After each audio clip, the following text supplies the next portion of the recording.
বন্ধুরা, আমরা শুরু করছি 1 নম্বর ঘটনাটি। সেই ছোটোবেলা থেকেই ভূত পেত রহস্য গল্প এই সবের প্রতি আমার ব্যাপক আগ্রহ। এই রকম একটি শোনা গল্প আজ শেয়ার করছি। গল্পটি তেমন কিছু না, তবুও জেন ভূত বলে কথা। বড় ভাইয়া ছোটোবেলায় গর্ব করে প্রায় বলতো, জানো আমি না পরীর চুল টেনেছি। আমি বিশ্বাস করতাম না, ভাবতাম হয়তো কোনো স্বপ্ন দেখেছে, নয়তো মজা করে বলছে।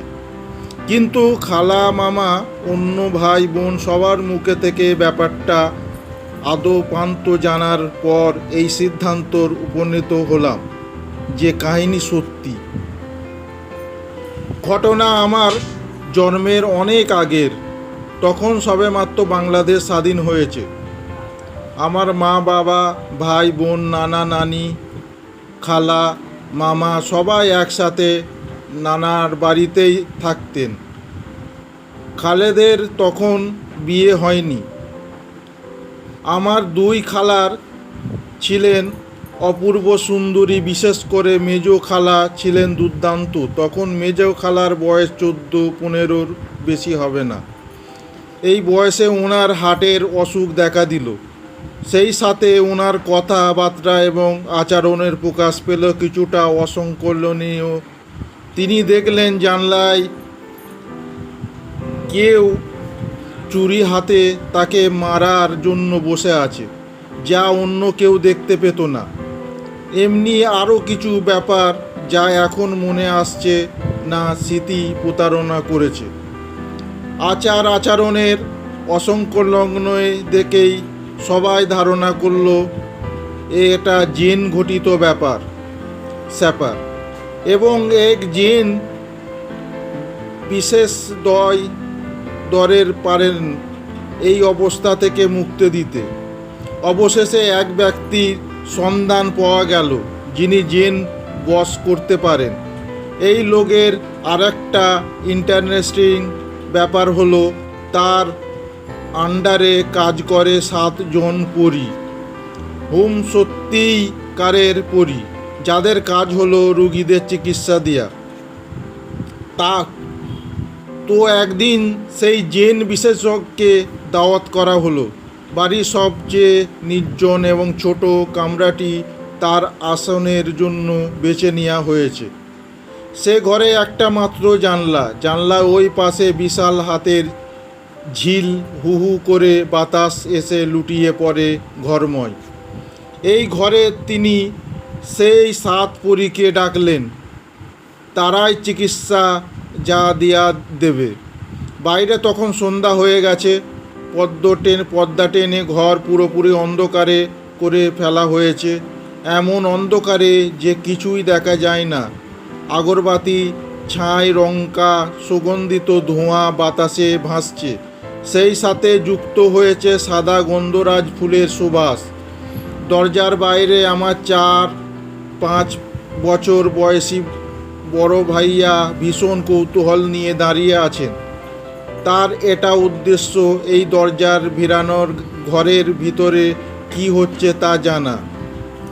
অনবরত ডাকের ফলে ওই অন্ধকার ঘরে অশরীরে কারা যেন এসেছে।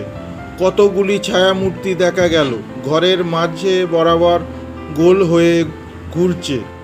তারা অস্বাভাবিক লম্বা এবং সাদা ধরনের পোশাক পরা। পুরো ঘর নিঃশব্দ, কবরের মতো শীতল। খুব নিকট কয়েকজন আত্মীয়র ঘরে প্রবেশকার পেয়েছে। তার মধ্যে আমার ছোট খালাও ছিলেন। অবস্থা বুঝে ভাইয়া নিঃশব্দে ঘরের ভিতরে ঢুকে পড়লেন। ঢুকতেই অন্ধকারে কিছু দেখতে পাচ্ছেন না। তিনি অন্ধের মতো সামনের দিকে হাত বাড়িয়ে দিলেন একটা কিছু অবলম্বনের জন্য। হাতের মধ্যে পেয়েও গেলেন সে কিছুটা একটা যে কি তা বোঝার জন্য তিনি জিনিসটা ধরে দিলেন টান। এমন সময়ে একটা অপরিচিত নারী কণ্ঠে রাগী গলায় বলে উঠল, কে রে, আমার চুল ধরে টানা দিয়েছিস? আমার ছোট খালা বুঝতে পারলেন কাণ্ডটা কার। তিনি সাথে সাথে বলে উঠলেন, এ আমার ভাগিনা বাচ্চা মানুষ, বুঝতে পারেনি, ক্ষমা করে দিন। তখন সেই নারী কণ্ঠে বলে উঠল, আপনাদের ভাগ্নে বলে ছেড়ে দিলাম, নইলে এরপরে তাড়াতাড়ি ভাইয়াকে ওই ঘর থেকে সরিয়ে ফেলা হয়। প্রাণে বেঁচে যান তিনি। আমার ছোটবেলার ভাইয়ার কাছ থেকে এই গল্প অনেকবার শুনেছি। আমিও খুঁটিয়ে খুঁটিয়ে প্রশ্ন করতাম, আচ্ছা ভাইয়া, পরীদের কি ডানা আছে? না, ওরা কি অনেক সুন্দর? অন্ধকারে বোঝা যায়নি। তুমি হাত দিয়ে যেহেতু চুল ধরেছ, তাহলে ওদের চুল অনেক লম্বা। অনেক লম্বা তো, হাঁটু পর্যন্ত হবে। কেমন লেগেছিল চুলগুলো ধরতে? অন্ধকারের মধ্যে ওটা যে চুল ছিল তাই তো বুঝতে পারিনি। পরী বলার পর বুঝেছি, আমি পরীর চুল টেনেছি। অন্য কেউ হয়তো মেরেই ফেলতো, বাচ্চা বলে পার পেয়েছি। আমার ভাবতে ভালো লাগতো, ইস ভাইয়া, কি সৌভাগ্য তিনি পরীর চুল টেনেছেন। বন্ধুরা, আমরা শুনতে চলেছি 2 নম্বর ঘটনা। পরী, নিয়া, এই নিয়া, তাড়াতাড়ি ওঠো, সময় কত দেখছিস? দুপুর হয়ে গেছে। আজ কলেজের প্রথম দিন, আর তুই কুম্ভকর্ণের নাদিনীর মতো পড়ে পড়ে ঘুমোচ্ছিস। নিয়া, থা, কি বললি? আমি দুপুরে পর্যন্ত ঘুমাই? বলতে বলতে নিয়া থেমে গেল, আর খেয়াল করলো যে বাইরে এখন অন্ধকার আছে। তুই আমার সাদের ঘুম ভাঙালি, এখন তো বাইরে অন্ধকার আছে। পরী, ওরে আমার সোনার চাঁদ পিতলা ঘুগি, কান পেতে শোন, আজান পড়েছে, এখন শুধু করে নামাজ পড়তে বসো। নিয়া, আরও এখনো তো সময় আছে, আমাকে আর একটু ঘুমাতে দাও। বয়টা ওই, আজ তো প্রথম দিন কলেজ আমার নয়। তুই তো 2 মাস পরে কলেজে অ্যাডমিশন নিয়ে এসেছিস। হ্যাঁ, তুলতে তুলতে নিয়া বলল। পরীর হুম ঠিক, কিন্তু এখন উঠে নামাজ পড়া, নইলে আমি কিন্তু মামাকে বলে দেব যে তুই পড়ালেখা বাদ দিয়ে মেহেদির সঙ্গে প্রেম করছিস। নিয়া, মেহেদি? আমি কোনো মেহেদিকে চিনি না। পরী, তাই শোনা, তাহলে তো ফোনে মাই লাভ মেহেদি দিয়া কার নম্বর সেভ করা আছে? মাচাধন। নিয়া, না মানে পরী, বাবাকে কিছু বলিস না প্লিজ, তুই যা বলবি আমি তাই করব। পরী, ঠিক আছে, বলবো না, কিন্তু থেকে তুমি 5 ওয়াক্ত নামাজ ঠিক মতো পড়বি। নিয়া, okay, take you are the best. শেষ। পরী, হয়েছে আর বলতে হবে? চল, নামাজ পড়ে ফ্রেশ হয়ে কলেজে যেতে হবে। ইয়া, ওকে, চল। এখন একটু পরিচয় করিয়ে নেওয়া যাক। গল্পের নায়িকা হচ্ছে পরী। নামে ওই পরী, আবার দেখতেও পরীর মতো সুন্দর। দেখতে গোলাপি ফর্সা, লম্বা কালো চুল, চোখ টানা টানা, গোলাপি ঠোঁটের নিচে ডান পাশে কালো তিল, সব মিলিয়ে অসম্ভব সুন্দর। নিয়া পরীর মামাতো বোন। দেখতে মোটামুটি হালকা ফর্সা, মেহেদি ওর হয় ফেস।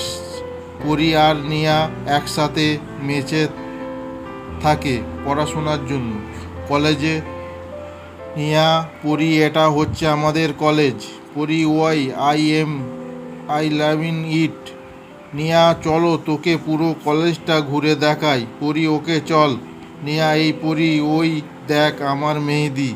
দৌড়ে সামনে যেতে বলল। পরী, এই নিয়া, দাঁড়া। আহা, আইচ বলে ধপ্পা করে পড়ে গেল। ওর হাতে ব্যাগ পড়ে গেছে। রাস্তায় পরী নিজের ব্যাগ গুছিয়ে নিচ্ছে। আজ যে ছেলের ধাক্কায় পড়ে গিয়েছিস তার গোষ্ঠী উদ্ধার করেছে।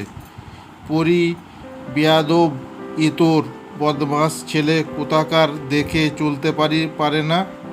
বলতে বলতে পরী উঠে দাঁড়িয়ে সামনে তাকায় ও সঙ্গে সঙ্গে ভয়ে চোখ বন্ধ করে নিল। পরী, অপরিচিত কি হলো? এই সামনে থেকে সরে যেতে পারছে না নাকি মরার শখ হয়েছে? তোমার শখ থাকলে আমি পূরণ করতে আমি একদম সংকোচ বোধ করব না। পরীর চোখ খুলে দেখে যে বাইক ওর দিকে অনেক দ্রুত বেগে আসছে। সেটা ওর সামনে দাঁড়িয়ে আর একটা ছেলে সানগ্লাস পরে বাইকে বসে আছে। পরী কিছু কি বলবে আপনি সাহস কি করে হয় আমাকে তুমি বলার? আমি তো আপনাকে চিনি না বা মানি মে তেরা মেহমান। আর আপনি দেখে বাইক চালাতে পারেন না? অপরিচিত হো ডি ইউ দেখবো আমার কত সাহস। ছেলেটি বাইক থেকে নামতে নামতে বলল, নিয়া সরি ভাইয়া, ভুল হয়ে গেছে, ওকে ক্ষমা করে দিন, আসলে ও বুঝতে পারেনি, সরি ভি। ছেলেটি আর কথা না বাড়িয়ে বাইক নিয়ে চলে গেল। নিয়া আল্লাহ যাত্রায় বাঁচিয়ে দিয়েছে হাঁপ ছেড়ে বলল। পরি, তুই কেন ওই ছেলেকে সরি বললি? দোষ তো ওর। নিয়া, ইউ মেড, তুই জানিস ওই ভাইয়াকে ছিল। পরীকে কথার মধ্যে থামিয়ে বলল, পরি সেই যেই হোক না কেন, ওকে সরি বললি? মেহেদি, আসলে পরি ওই ছেলে আমাদের কলেজে পড়ে, আর ওর বাবা অনেক বড় অঙ্কের টাকা কলেজে ডোনেট করেন। ওই রকম পরি। আপনি কে ঠিক চিনলাম না তো। নেওয়া হয়েছে ওকে আবার আপনি বলতে হবে নাও। ও মেহেদিকে দেখিয়ে আমার ব্যাপ। পরি, হো, তাহলে আপনি আমার ওটার দুলাভাই তো, ওনাকে আপনি বলবো না তো কি বলবো? নিয়া, তুমি। নিয়া, অনেক বদমাশ হয়ে গেছিস দেখছি তুই। মেহেদি, দেখো পরি, দুলাভাই যখন বলছো তখন একটা কথা বলি। পরি, বলেন দুলাভাই, কি বলবেন? মেহেদি, নিলয় ভাইকে দেখে থেকে একটু সাবধানে থেকো, ওরা একদমই ভালো ছেলে নয়। পরি, নীলম ভাইয়া কে এই মহামানব শুনি? নিয়া, যার বাইকের সামনে পড়েছিলিস ওটাই নিলয় ভাই। 3 ইয়ার এর পরে অনেক মেয়ে বাজে মদ সিগারেট সব করে, এক কথায় ভেরি ব্যাড বয়। মেহেদি, তারপর ওই মেয়ের ওনার জন্য পাগল। পরি, কেন? দেখতে কি খুব হ্যান্ডসাম? নিয়া, আরে ভাই বলিস না। আর এই মেহেদি না থাকলে আমি হয়তো নিলয়ের প্রেমে পড়তাম। অসাম দেখতে। পরি, তাই নাকি? মেহেদি, তুমি এটা বলতে পারলে? যাই তবে তোমার ওই নীলম জানুর কাছে যাও।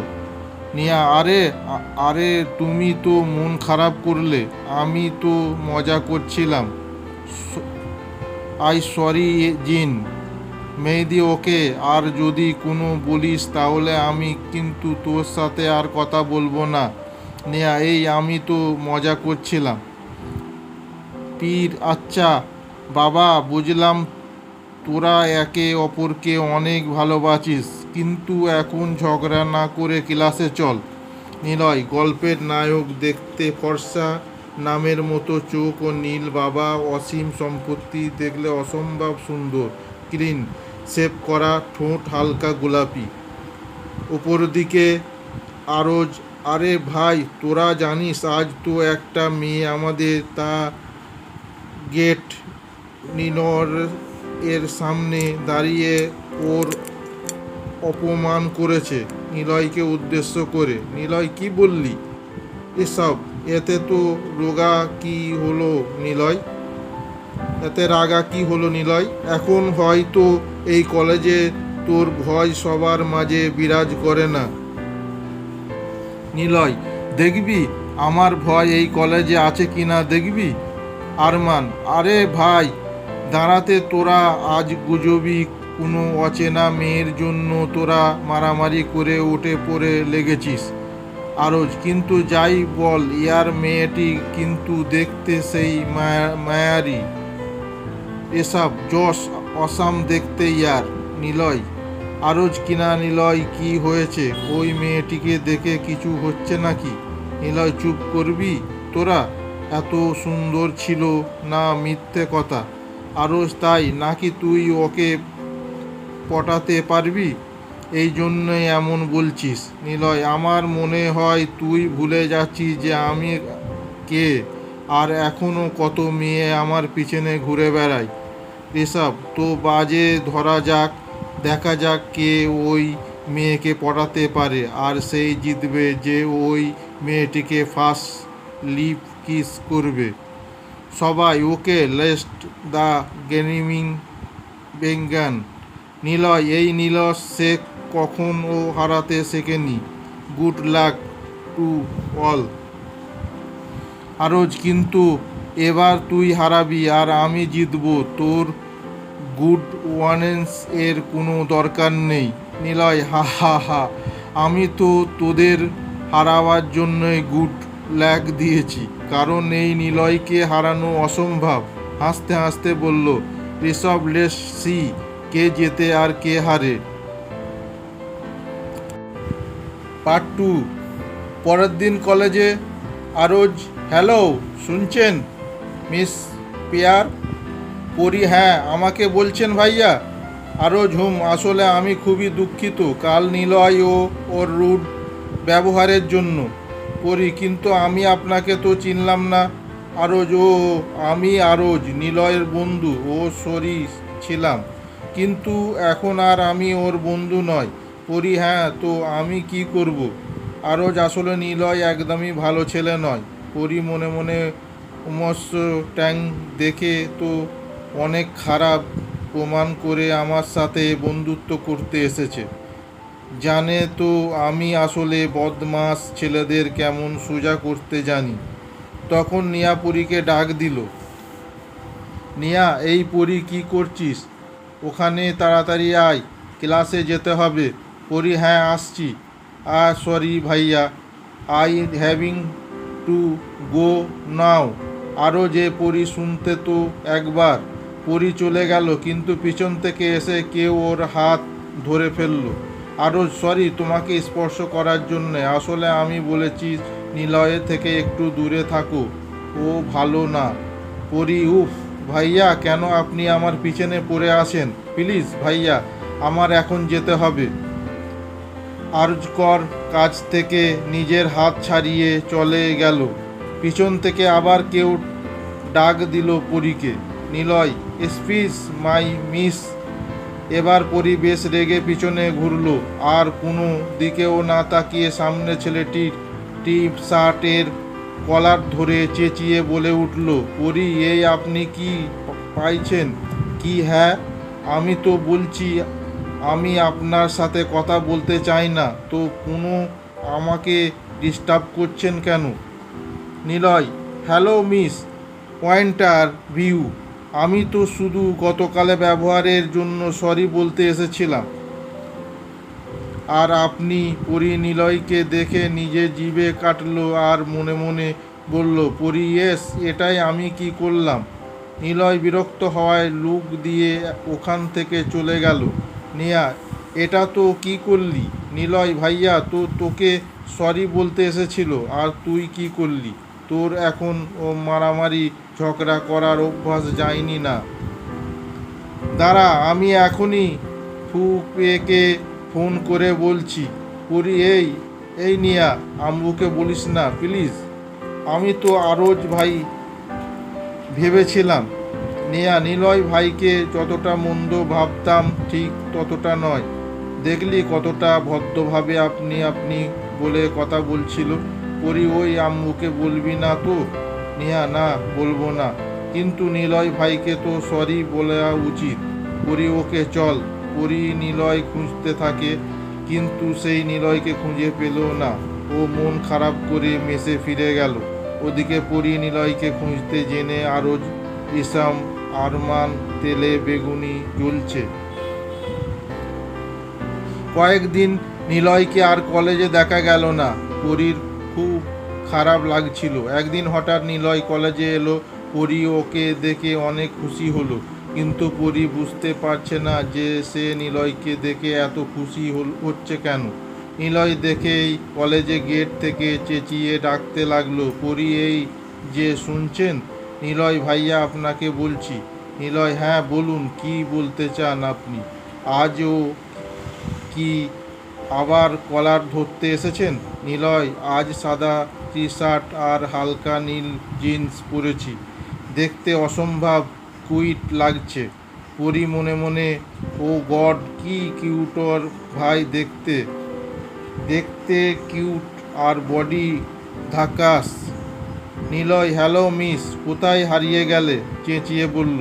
পরি না আসলে ভাইয়া আমি সরি বলতে এসেছিলাম। সেদিন আসলে আমি খেয়াল করিনি যে আপনি আমার পিছনে দাঁড়িয়েছিলেন। আমি ভেবেছিলাম হয়তো আরজ ভাইয়া। পরীকে কথা শেষ না করতে দিয়েই নিলয়, ওই তাহলে আপনি আরজের সাথে কথা বলছেন? পরি হুম। নিলয় নিশ্চয় বলেছে আমি ভালো না, আমার সাথে কথা বলবে না। বলা বলা তো কেন আমার সাথে কথা বলছেন? পরি না আসলে আমার আপনাকে এতটাও খারাপ মনে হয়নি তাই। আর নিলয় না মিস, আমি একদমই ভালো না। পরি কি মিস মিস বলে ডেকে যাচ্ছে? আমার কি নাম নেই? বিরক্ত হয়ে আর আপনি আপনি করে বলছেন। আমি তো ফার্স্ট ইয়ার পড়ি।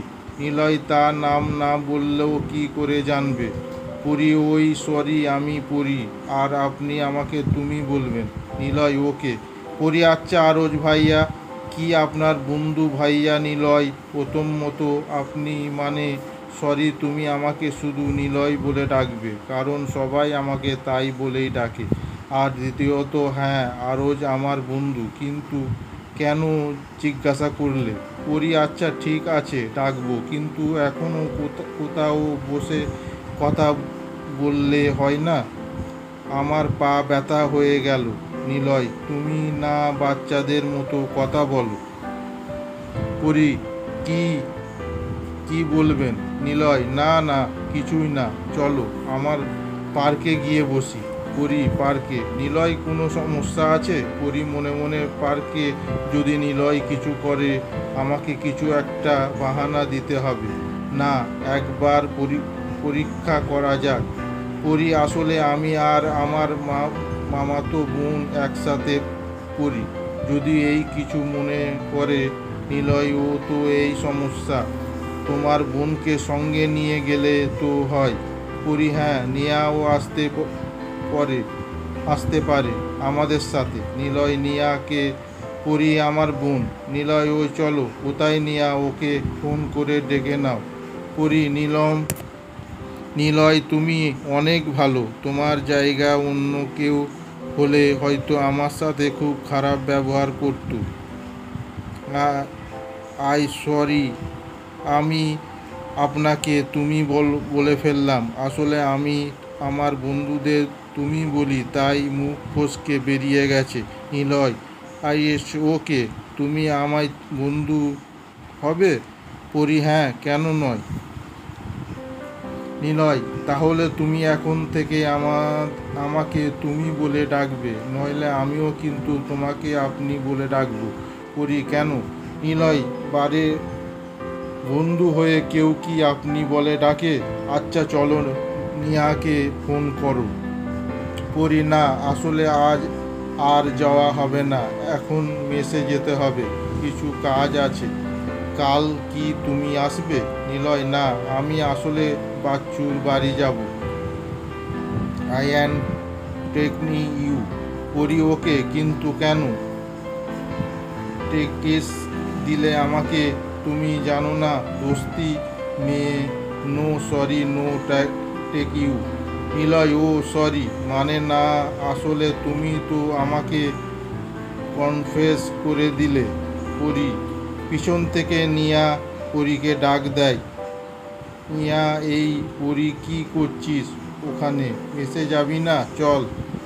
নিয়া নিলয়কে দেখে অবাক হয়ে গেল আর তোতলা মতো নিলয়কে জিজ্ঞাসা করলো, নিয়া ভাই ইয়া আপনি এখানে? পরি আরে নিয়া কোথায় ছিলিস এতক্ষণ। এই দেখ, এই আমার নতুন বন্ধু নিলয়। নিলয়কে দেখিয়ে, নিলয় তো আপনার নিয়া। নিয়া না মানে ইয়া? হ্যাঁ নিয়া। আরে ভয় পাচ্ছ কেন? আমি তোমাকে আপনি বলতে পারবো না, কারণ তুমি আমার বন্ধু। বোন স তুমি আমার বন্ধু। নিয়া হ্যাঁ। নিলয় তা নয় হয়। আর আমার কি শিখে আছে না বড় বড় লোক আছে যে তুমি আমার থেকে ভয় পাচ্ছ? নিয়া না, তেমন কিছু না। পরি নিয়া কথা হবে হয়ে থাকলেও এখনো চল, কাজ আছে। নিলয় এই দাঁড়াও, আমিও গাড়ি নিয়ে আসি, তোমাদের পৌঁছে দিয়ে আসবো। পরি মানে বাইকে? নিলয় নয়, আসলে আজ আমি বাইকে নিয়ে আসিনি।